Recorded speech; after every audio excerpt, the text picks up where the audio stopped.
Título del episodio 1. El cliente que lloró fuego en la cama. Nadie entra a un burdel buscando a Dios. Y mucho menos el lunes.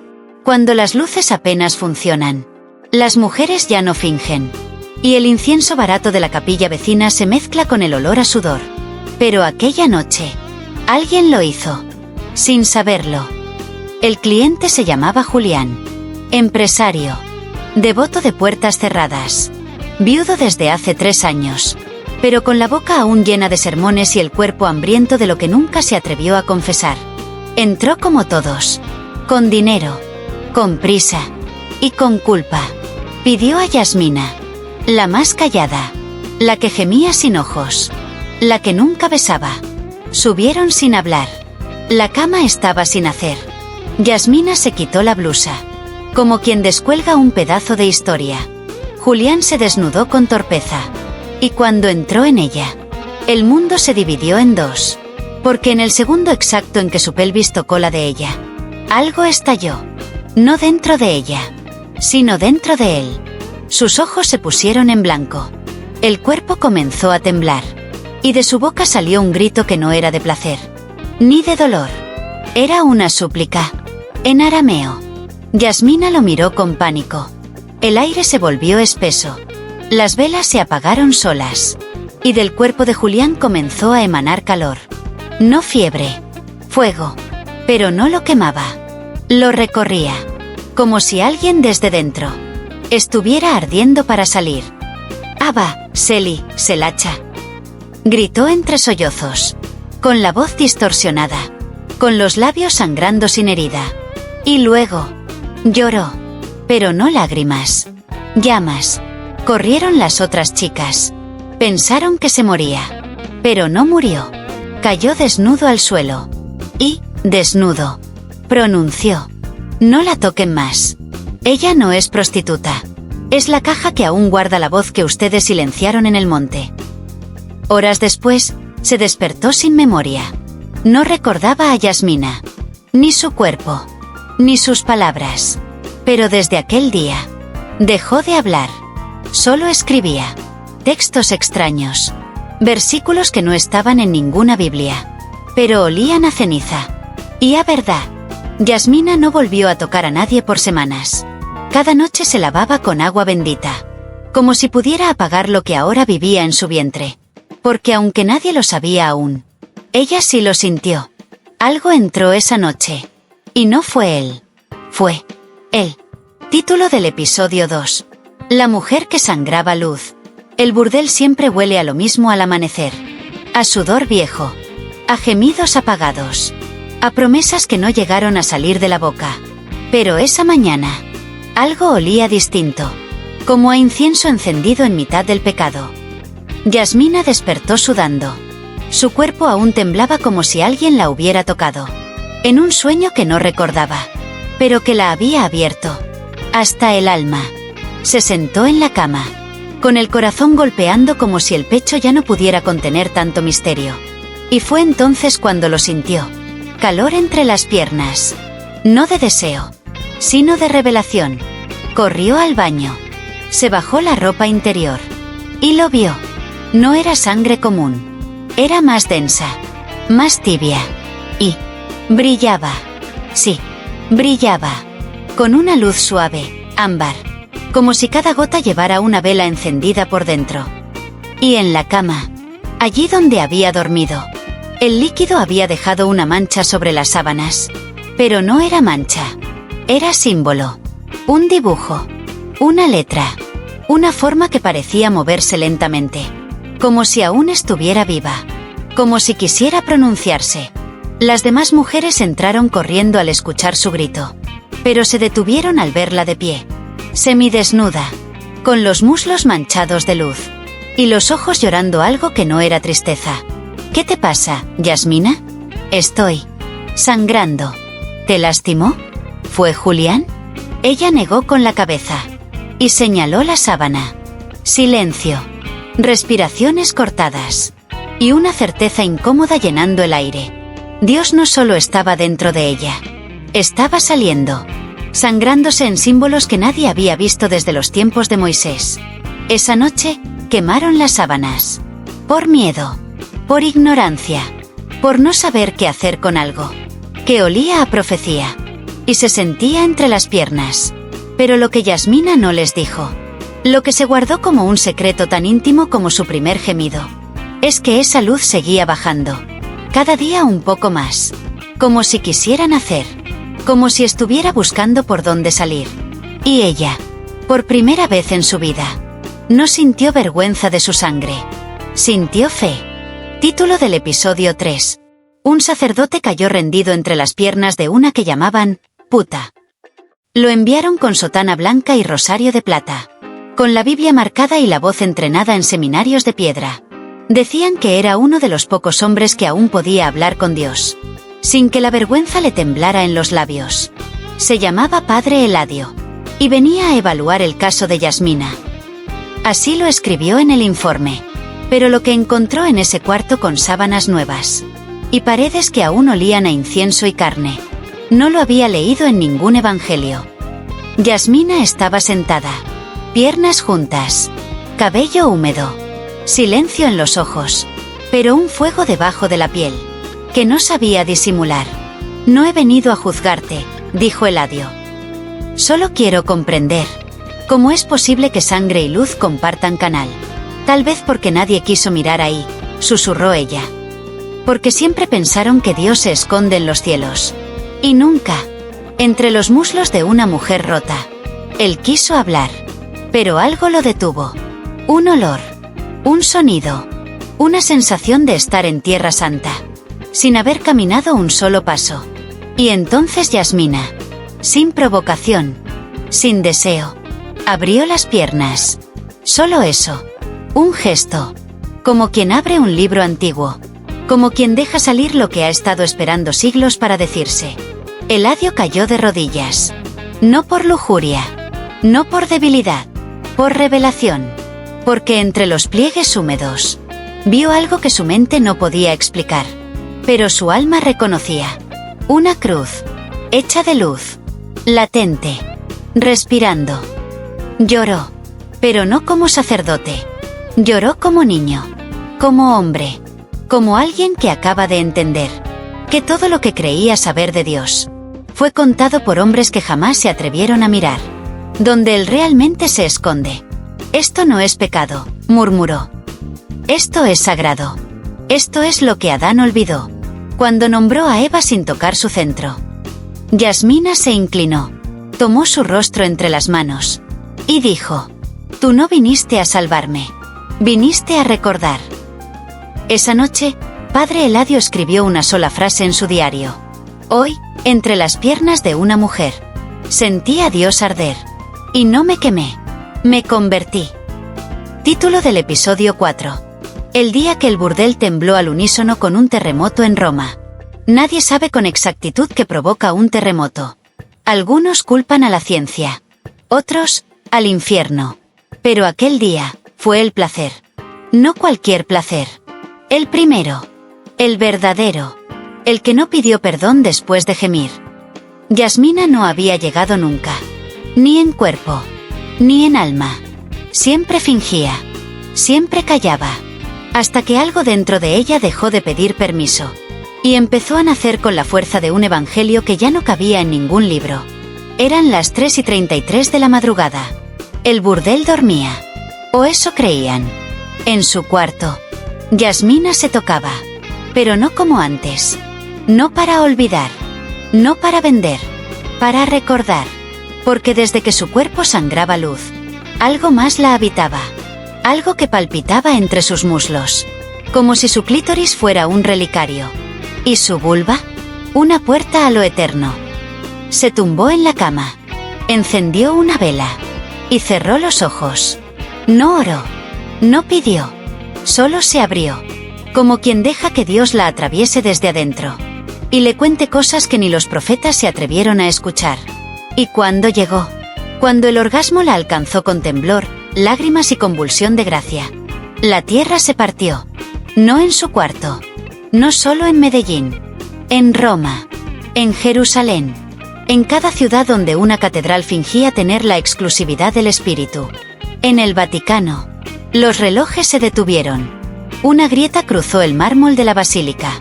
Y la estatua de la Virgen, la que nunca lloraba, lloró. Sangre. Los medios hablaron de actividad tectónica inesperada. Pero los más antiguos, los que aún sabían leer las señales, susurraron: una mujer acaba de tocar el centro del mundo. Y el mundo respondió. Yasmina no se enteró hasta la mañana siguiente. Despertó empapada, pero no de sudor, de paz, de algo nuevo, algo que ya no cabía en su piel. Un llamado, un lenguaje, una grieta que no rompía, transformaba. Título del episodio 5. Ella gimió, y un muerto despertó en la morgue. Las paredes del burdel no sabían guardar secretos. Ni los de sangre, ni los de carne, mucho menos los que venían con eco divino. Y esa noche, el gemido de Yasmina. El primero que no fue actuado. El primero que salió como fuego desde el centro de su alma. No se quedó dentro del cuarto.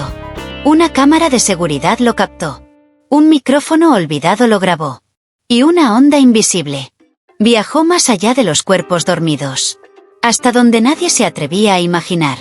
Una morgue del Hospital San Gabriel. A las 3:47 de la madrugada. Exactamente 14 minutos después de que Yasmina gritara con luz en la garganta, un cadáver movió un dedo. El cuerpo pertenecía a Jeremías Silva, hombre de 52 años, muerto oficialmente por paro cardíaco mientras dormía solo. Fue hallado en su sillón, con la Biblia abierta en el pecho, marcada en el Salmo 71, 6. Desde el vientre de mi madre tú eres mi Dios. Los médicos forenses no entendieron nada. El cuerpo había estado frío por más de 3 horas. Rigidez total. Cianosis. Y sin embargo, abrió los ojos. Se incorporó. Y gritó. Su gemido me llamó. Esa no fue una mujer. Esa fue María, gemiendo por todos los que nadie escucha. El hospital colapsó. Los medios no supieron si ocultarlo o convertirlo en circo. Pero alguien, en silencio, buscó la fuente. La señal de sonido. La vibración que se había filtrado en el sistema. Y la encontró. Un archivo de audio. 5 segundos. Un solo gemido. El de Yasmina. Mientras tanto, ella despertaba al amanecer, con el corazón aún latiendo entre los muslos, sin saber que su placer había traído de vuelta a un muerto. Eladio, el sacerdote que una vez cayó rendido entre sus piernas, entró corriendo al burdel esa mañana con el rostro pálido y las manos temblando. Lo vi, dijo sin aliento. Vi el vídeo. Vi cómo ese hombre volvió a la vida. Y cuando lo hizo, tenía tu nombre en la lengua. Pero no lo pronunció como mujer. Lo dijo como oración. Yasmina no dijo nada. Solo cerró los ojos. Y por primera vez, entendió. Ella ya no era cuerpo. Era campana. Y cada vez que gemía, algo en el mundo despertaba. Título del episodio 6. Cuando la Virgen se apareció sobre un cuerpo desnudo. En el burdel, todas sabían que algo había cambiado. No era solo Yasmina. Era el aire. El piso. Las paredes que empezaban a sudar cada vez que ella gemía. Era como si el lugar, ese refugio de cuerpos rotos, se estuviera convirtiendo en altar sin pedir permiso. La madrugada del 6º día, Sofía, una de las más jóvenes, decidió acostarse desnuda sobre la cama de Yasmina. No por deseo, por necesidad. Dijo que sentía fiebre en el alma. Dijo que soñaba con mujeres de ojos cerrados, que le susurraban salmos sin lengua. Solo un toque, pidió. No quiero un milagro. Solo paz. Yasmina le acarició la espalda. Lentamente. Como quien lee una oración. Que no necesita palabras. Sofía se durmió. Rápido. Como si la carne se rindiera al instante. Cuando la gracia toca sin violencia. Y mientras dormía, su cuerpo comenzó a calentarse. A brillar. Y a mostrar algo imposible. A las 5:07 de la mañana. Mariela, la encargada de limpiar, entró al cuarto con una toalla en la mano. Y se quedó inmóvil, con la boca abierta y el alma encogida. ¿Qué es eso?, murmuró, sobre la espalda desnuda de Sofía, Justo entre los omóplatos había una figura. No tatuaje, no cicatriz, no pintura. Era la silueta de una mujer envuelta en luz, con el rostro cubierto y las manos unidas en oración. Y alrededor de la imagen, la piel cantaba. Sí, cantaba. Un susurro leve, casi imperceptible, pero tan constante como una plegaria viva. Las demás chicas fueron entrando una por una. Nadie hablaba. Nadie respiraba fuerte. Solo miraban. Y mientras lo hacían, cada una empezó a llorar. No de tristeza, de recuerdo. Porque de pronto, todas recordaban a alguien. Una abuela, una madre, una hermana. Todas mujeres que ya no estaban. Y que, en ese instante, parecían regresar en el aire. A través de Sofía. A través de esa imagen, de la Virgen. A las 6:06, Sofía despertó. No se asustó. No preguntó qué ocurría. Solo dijo. Me habló. Dijo que no me escondiera más. Dijo que el útero también es capilla. Y que mi cuerpo, aunque usado, aún sabe parir milagros invisibles. Ese día no trabajaron. Encendieron velas. Rezaron como sabían. Con lágrimas. Con manos entrelazadas. Y con la certeza de que Dios, si alguna vez se alejó, había vuelto. Pero esta vez, con forma de mujer. Y sin vergüenza. Título del episodio 7. La hermana que quiso escapar, y fue poseída por la voz de María Magdalena. En toda historia de fe, hay una que duda. Una que quiere correr. Antes de arder. Una que no busca respuestas, sino puertas abiertas. En la nuestra. Esa fue Lucía. Desde que Yasmina empezó a sangrar luz, Lucía dejó de dormir bien. Desde que la Virgen apareció sobre la espalda de Sofía, dejó de hablar fuerte. Desde que vio a un muerto volver por un gemido, empezó a empacar en silencio. Yo no nací para esto, murmuraba cada noche. No soy profeta. No soy digna. No quiero ver más cosas que no entiendo. Y un martes, sin avisar, se fue.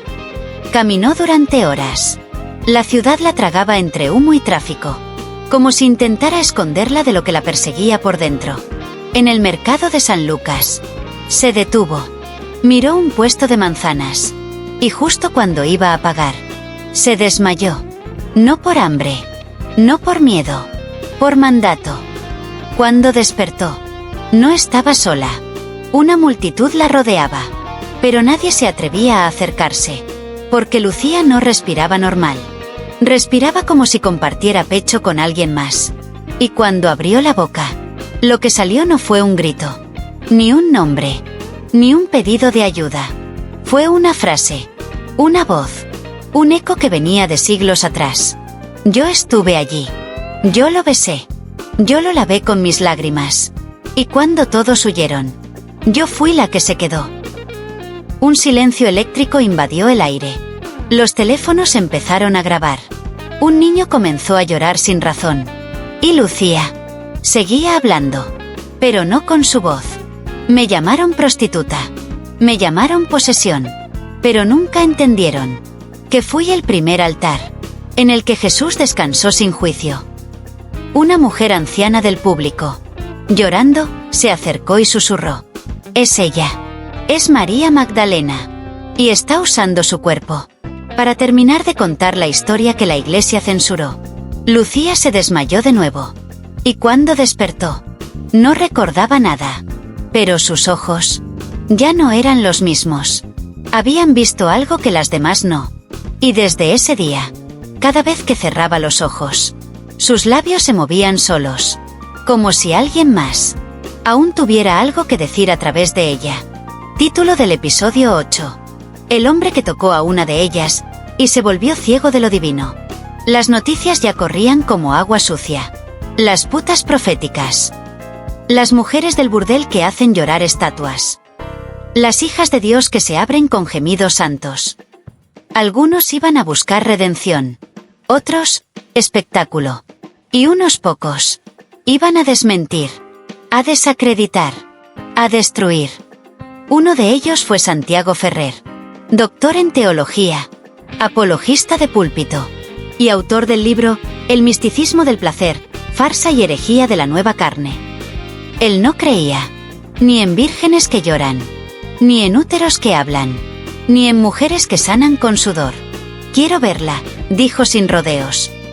Quiero tocar a esa tal Yasmina y comprobar que todo es sugestión y quizás buena actuación. Llegó con cámaras ocultas, micrófonos bajo la camisa y una cruz en el pecho, que más parecía escudo que símbolo de fe. Yasmina lo esperó en su cuarto. No preguntó quién era, solo lo miró a los ojos y dijo: hay cosas que no deberías tocar, si no estás preparado para ver lo que ocultan. Él sonrió con arrogancia. Soy doctor en dogma. No me asusta la mitología entre piernas.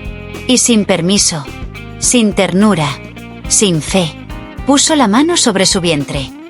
Lo siguiente ocurrió en segundos. El cuerpo de Santiago se arqueó hacia atrás. La cruz de su cuello se calentó hasta quemarlo. Y sus pupilas se volvieron blancas. Completamente. Como si algo por dentro hubiera decidido apagar la lámpara de su razón. Gritó. Cayó al suelo. Y desde allí comenzó a hablar. Pero no con su voz. Una voz antigua. De polvo y templo. De fuego y desierto. Salió de su garganta. No era para tus ojos, Santiago.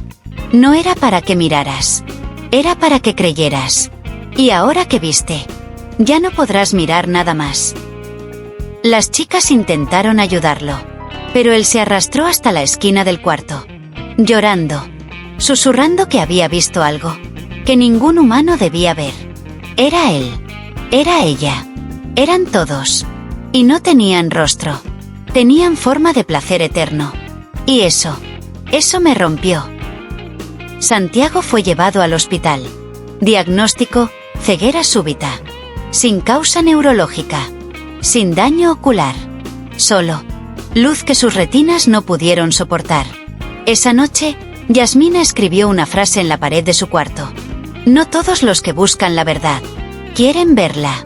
Algunos se ciegan a sí mismos cuando la encuentran en un lugar que no encaja en su teología.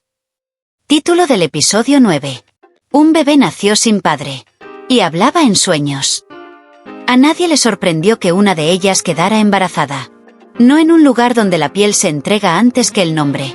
No en un sitio donde el cuerpo es puerta y moneda al mismo tiempo. Lo que sí sorprendió fue que ella nunca fue tocada por nadie. Ni cliente, ni amante, ni sombra. Su nombre era Daniela. Una muchacha de voz frágil y manos que temblaban cada vez que alguien decía la palabra milagro. Fue Yasmina quien lo notó. Una noche, mientras compartían cama para evitar los escalofríos que les dejaba el mundo, puso su mano sobre el vientre de Daniela y sintió un latido que no era suyo, ni de ella, ni humano. «Estás embarazada», susurró. «No puede ser». «¿Estás segura?» «Nunca me han penetrado. Nunca he dejado entrar a nadie. Solo soñé». «¿Soñaste?» «Una figura envuelta en luz. Me besó el ombligo. Y cuando desperté, sentía calor. Aquí». El embarazo fue rápido, como si el tiempo supiera que estaba incubando algo que no obedecía a las reglas de este mundo. Y el día del parto, no hubo gritos, ni sangre, ni miedo. Solo silencio. Un silencio tan absoluto que las paredes del burdel parecían contener la respiración. El niño nació con los ojos cerrados, pero no lloró. Suspiró, y al suspiro le siguió un murmullo, uno que nadie pudo entender al principio, hasta que Yasmina se acercó y lo escuchó claramente. Salem, Efraín, Lucas, Tomás. Nombres. Los nombres de todos los hombres que alguna vez entraron en ella. Pero Daniela jamás los había visto. Jamás los había tocado. Jamás los había pronunciado. El bebé, sí. Lo alimentaron con leche bendita, aunque no la necesitaba. Lo arrullaron con salmos, aunque prefería el silencio. Y cada vez que dormía, hablaba. No lloraba. Hablaba. Con voz de anciano. con entonación profética, con palabras que hacían llorar a las que las escuchaban, aunque no las entendieran. ¿Qué es?, preguntó una de las chicas. No es un qué, respondió Yasmina. Es un quién. Y vino a recordarnos que la carne también puede ser mensajera, cuando el alma ha sido callada demasiado tiempo. Esa noche, el niño durmió entre velas. Y en sueños, dijo algo más. Mi madre no tiene padre, porque mi padre no vino del cielo. Vino del gemido, que ustedes mismas ofrecieron, cuando ya no quedaba nada que dar. Título del episodio 10. El burdel fue excomulgado, y luego fue lugar de peregrinación. El edicto llegó con el sello del Vaticano. Frío, formal, con palabras envueltas en incienso y condena, por actos considerados blasfemos, por promover prácticas que profanan lo sagrado, y por atribuir dones divinos a cuerpos manchados de pecado. El recinto conocido como Casa Amaranta queda oficialmente excomulgado de toda gracia eclesiástica. Firmado, sellado como si Dios pudiera cerrarse con un timbre de oficina. Yasmina lo leyó en silencio. Lo colgó en la pared principal del burdel, al lado del espejo donde las chicas se pintaban los labios, antes de convertirse, cada noche, en canales de lo invisible. ¿Nos han borrado de la gracia de Dios?, preguntó Daniela. Yasmina sonrió, pero no con burla, con ternura, como quien ya había visto demasiado para temer al juicio. No, mi amor. Nos han borrado del mapa de los hombres. Pero la gracia nunca fue suya. Lo que el Vaticano no esperaba era que al día siguiente no llegara la prensa, ni los policías, ni los cazadores de escándalos.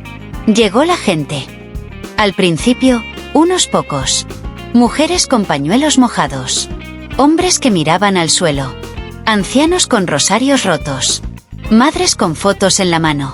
Todos golpearon la puerta. Nadie pidió sexo. Solo una mirada. Un suspiro. Un toque. Uno de ellos, un hombre que había perdido a su hijo en un accidente, cayó de rodillas frente a Yasmina y dijo: desde que escuché tu historia, he vuelto a soñar con él. Y me dice que está bien. Que tú me lo enviaste. En forma de canción. En una semana. Ya no era un burdel. Era un río humano. Dormían en la acera. Oraban en los balcones. Cantaban gemidos como salmos. Y cada noche, una mujer diferente de la casa salía, tomaba una mano entre las suyas y lloraba en silencio. Y eso bastaba para sanar, para recordar, para volver. Un periodista escribió en su blog: no sé qué ocurre ahí dentro. Solo sé que nadie sale igual. Y que quizás, si el Vaticano hubiera ido descalzo, habría sentido lo que nosotros sentimos al pisar ese umbral. Que no era pecado. Era presencia. Finalmente, el obispo local llegó. No con rabia. Con duda. Entró sin sotana. Se quitó los zapatos. Y al cruzar la puerta, se desmayó. Despertó horas después, con una sola frase entre labios: la iglesia se ha dormido en los altares. Dios se ha mudado al lecho. Desde entonces, el letrero cambió. Ya no decía Casa Amaranta. Ahora decía: Santuario del Cuerpo que Gime. Y cada noche, las luces no se encendían para el negocio. Se encendían para la fe. La nueva. La de carne. La de fuego. La que no pide que creas, solo que sientas.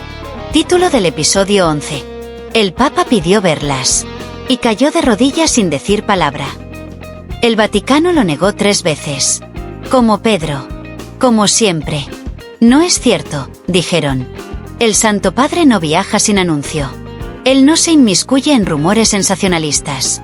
Pero a las 2:17 de la madrugada, un convoy sin emblemas cruzó los callejones de Medellín, hasta detenerse frente al número 302, donde la pintura descascarada ya no ocultaba la luz que salía desde adentro. La Casa Amaranta. El burdel excomulgado. El santuario vivo de la carne encendida. Dentro, las mujeres no dormían.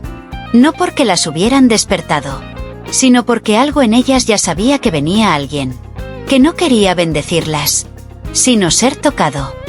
Él entró solo, sin mitra, sin bastón, solo con el temblor de quien ha leído demasiado y sentido muy poco. Yasmina lo esperaba sentada, envuelta en una sábana blanca, con los pies descalzos y el vientre aún tibio del último gemido compartido en silencio. No intercambiaron palabras, solo miradas. Él la observó, y en sus pupilas vio todo lo que los altares le negaron. Mujeres llorando orgasmos que sabían a oración. Hombres sanando al ser abrazados por caderas que nunca mintieron. Cuerpos rotos transformados en llamas que no queman, pero iluminan. Y ella, al mirarlo, no vio al Papa. Vio a un niño cansado de besar anillos, y nunca una mano que lo sostuviera mientras caía. Entonces, ocurrió. Él se arrodilló. No por doctrina, no por espectáculo, por necesidad, por rendición, por haber encontrado, al fin, el rostro de Dios, en el temblor suave de una mujer que ya no pide permiso para ser canal. Yasmina se inclinó, tomó su rostro entre sus manos, como quien sostiene un vaso a punto de romperse, y susurró: «No viniste a vernos, viniste a encontrarte. Y aquí estamos, esperando que el espíritu por fin tenga senos, sangre y voz de gemido». No hubo comunicado oficial, no se grabó nada, pero los muros lo contaron. Y esa misma noche, por primera vez en décadas, las campanas del Vaticano sonaron solas. Título del episodio 12. Una de ellas desapareció en plena oración orgásmica. No todas las desapariciones son secuestros. Algunas son ascensiones. Otras, regresos. Y hay unas pocas que son simplemente la forma que tiene lo divino de llevársela de vuelta a quien ya no pertenece del todo a este mundo. Esa noche, Elena no quiso acostarse con nadie. Ni cliente, ni hermano de fe, ni buscador de milagros. Dijo que sentía el vientre ardiendo. Pero no por placer, sino por llamado. «Me va a hablar», susurró, mientras las demás la miraban sin entender. «¿Quién?» «La voz que me habita desde la primera vez que abrí las piernas. Y no me sentí usada, sino usada por él». Encendieron velas, pusieron telas rojas sobre la cama, y la dejaron sola. Pero ninguna se fue del todo. Se quedaron fuera, escuchando, porque algo en el aire ya no era de este mundo. Elena comenzó a tocarse como quien acaricia un crucifijo. Lenta, profunda, no para excitarse, para recordarse, para abrir una puerta dentro de sí, que no conducía al orgasmo, sino al origen. Y cuando llegó, cuando su espalda se arqueó como si el universo entero la atravesara, el gemido que salió no fue suyo, ni humano, ni posible. Fue un canto, una lengua perdida, una vibración que hizo temblar los espejos y apagar todas las velas, menos una. Una luz blanca empezó a cubrir su cuerpo. No brillo, luz viva, como si cada célula se estuviera disolviendo, en un amanecer que solo ella podía ver. Las mujeres entraron corriendo, y la vieron. Elena flotaba a unos centímetros de la cama, desnuda, temblando, sonriendo, con lágrimas que no caían, se evaporaban. Yasmina intentó tocarla, pero la piel de Elena ya no era piel. Era niebla, era viento, era despedida. Y en su último suspiro, Elena dijo: «No me busquen más. No estoy desapareciendo. Estoy volviendo al principio». Y con una última contracción, una última exhalación de amor sagrado, desapareció. En la cama solo quedó una mancha de sangre, con forma de lágrima, y un perfume a incienso, que no se iba, ni con el tiempo, ni con el olvido.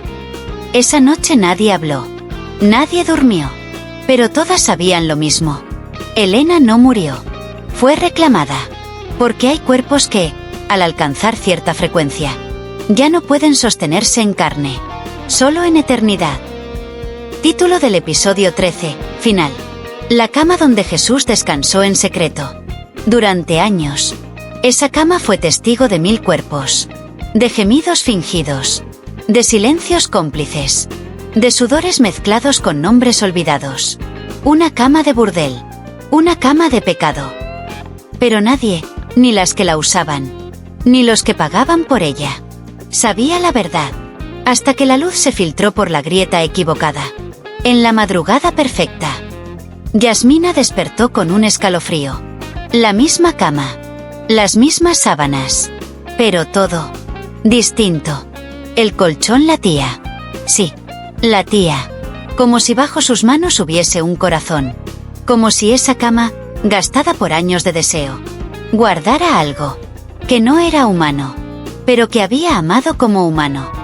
Llamó a las otras. Daniela, Lucía, Sofía. Todas vinieron. Ninguna entendió al principio. Hasta que Lucía, con voz baja, dijo: «Este lugar, yo lo soñé. Antes de llegar aquí, antes de prostituirme, lo vi. Y soñé que alguien dormía aquí. Solo, sin cruz, sin corona, solo, con sed». Daniela se acercó, puso su oído contra el colchón, y sus ojos se llenaron de lágrimas. Está ahí. Un susurro. Una voz que dice: «Aquí descansé antes de morir. Aquí lloré lo que ningún apóstol quiso ver». Las mujeres empezaron a tocar la cama, no como mueble, sino como reliquia. Y una a una, recibieron una imagen. No visión, no milagro, una memoria. La memoria de un hombre desnudo, acostado en esa misma cama, con el pecho marcado, con los ojos abiertos hacia el techo, diciendo: «Antes de ser clavado, quise sentir el cuerpo que me adoraría después sin entenderme. Y este fue el lugar. No una cruz, una cama, una mujer, un temblor». Elena, desde el más allá, se manifestó a través de un resplandor en la pared. Su voz, etérea, cálida, susurró: «No hay lugar impuro si Dios lo usó para descansar. No hay cama indigna si alguna vez sostuvo un cuerpo que amó». Esa noche, quemaron incienso. No por rito, por gratitud. Ya no era el lecho de trabajo. Era el altar secreto, donde lo divino se permitió ser débil, llorar y ser abrazado sin trono. La casa no volvió a abrir. Las mujeres se fueron, una a una, como si un ciclo se hubiese cumplido. No huyendo, ascendiendo. Y la cama quedó allí, sola, pero nunca más vacía. Porque ahora, todos sabían. No fue una cruz la que sostuvo el dolor más sagrado. Fue una cama. Y no fue con clavos. Fue con amor, sudor y gemidos que el cielo aún recuerda.